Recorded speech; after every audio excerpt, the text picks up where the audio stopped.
Purtroppo oggi noi ci troviamo in una situazione di dittatura comunicativa e non è un termine forzato, lo penso sinceramente, non sono parole mie, ci sono molti esperti di comunicazione che parlano appunto di dittatura comunicativa, dove la comunicazione vuole imporsi e dettare i temi politici.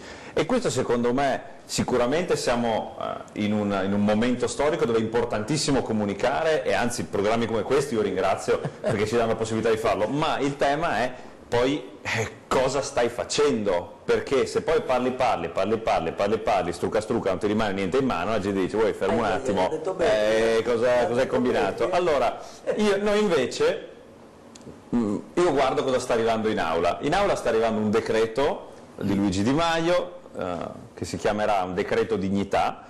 Questo decreto dignità è dignità per gli imprenditori.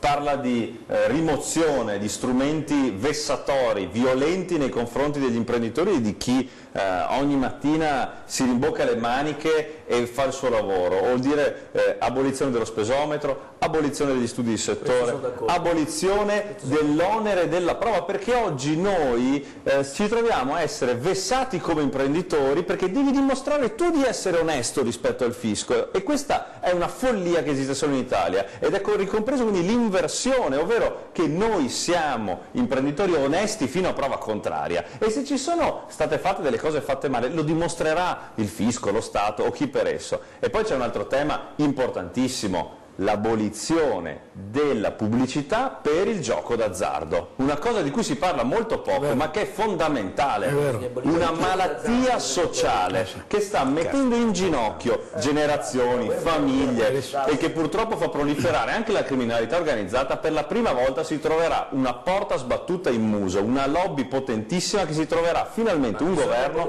pronto a votare per